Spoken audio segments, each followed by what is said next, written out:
Pandian store சீரியலில் இனிய எபிசோடில் என்ன நடந்திருக்கு அப்படிங்கிறத பார்க்கலாம். நம்ம கதிர் லேட்டாக தானே வந்தாப்புல, நைட்டு எப்பயுமே லேட்டாக தான் வருவாப்புல.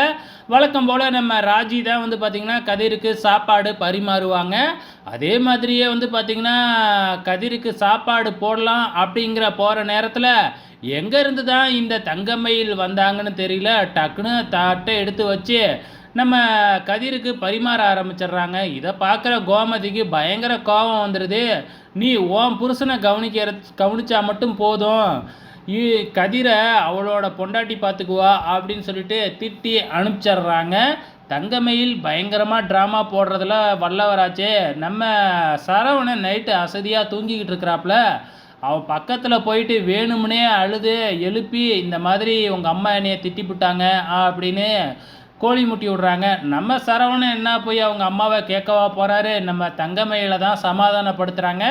இந்த இடத்துல தங்கமயிலோட பிளானு ஃபெயிலர்னு தாங்க சொல்லணும். மறுநாள் காலையில் நம்ம பாண்டியனை உட்காந்து பார்த்திங்கன்னா பேப்பர் படிச்சுக்கிட்டு இருக்கிறாங்க. அப்போ பார்த்திங்கன்னா ராஜியோட டியூஷனை எப்படியாச்சும் நிப்பாட்டணும் அப்படிங்கிற மாதிரி தங்கமயில் பிளான் பண்ணிட்டாங்களாட்டுக்கு. நம்ம பாண்டியன் பார்த்திங்கன்னா ஏதோ டீ தூள் லோடு இறங்கும், அதை திண்ணையில் இறக்கி வச்சிருமா அப்படின்னு தங்கமயில்கிட்ட சொல்லிக்கிட்டு இருக்கும்பொழுதே, என்ன மாமா இந்த திண்ணையிலையா அப்படின்னு கேட்டுட்டு, அங்கே எப்படி மாமா இறக்க முடியும், அங்கே தான் ராஜி டியூஷன் எடுக்கிறாங்க இல்லையா, உங்ககிட்ட சொல்லலையா, உங்ககிட்ட சொல்லாமையே பாருங்கள் டியூஷன்லாம் எடுக்க ஆரம்பிச்சிட்றாங்க, இதெல்லாம் நமக்கு தேவையா, இதெல்லாம் ஆப்போசிட்டில் இருக்கிற வீட்டுக்காரங்க பார்த்தாங்க அப்படின்னா நாம் என்னமோ வேணும்னே அவங்க பொண்ணுக்கு வேலை வைக்கிற மாதிரி நினைக்க மாட்டாங்களா. அது மட்டும் இல்லை, நானாக இருந்தால் எங்கள் வீட்டில் எதாக இருந்தாலும் சொல்லிட்டு தான் செய்வேன். ஆனால் இந்த ராஜி பாருங்கள் உங்ககிட்ட சொல்லாமையே டியூஷனெல்லாம் ஆரம்பிச்சிட்டா அப்படி இப்படின்னு பார்த்திங்கன்னா நம்ம பாண்டியனை பயங்கரமாக ஏற்றி விட்றாங்க நம்ம தங்கமயில். இதை எல்லாமே நம்ம கதிர் வெளியிலேருந்து கேட்டுக்கிட்டு தான் இருக்கிறாப்புல.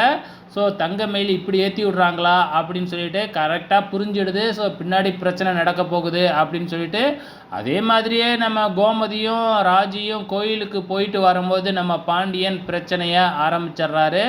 நான் ஒருத்தன் வீட்டில் இருக்கேன், என்னை கேட்காம இவ்வளோ பண்ணுறீங்களா அப்படின்னு சொல்லிட்டு பயங்கரமாக திட்ட ஆரம்பிச்சிட்றாங்க. ஆக மொத்தத்தில் என்ன நடக்க போகுதுன்னு தெரியல. எப்போ இந்த தங்கமயிலோட தண்டவாளம் வெளியில் வரப்போகுது அப்படிங்கிறது தெரியல. பொறுத்திருந்து பார்க்கலாம்.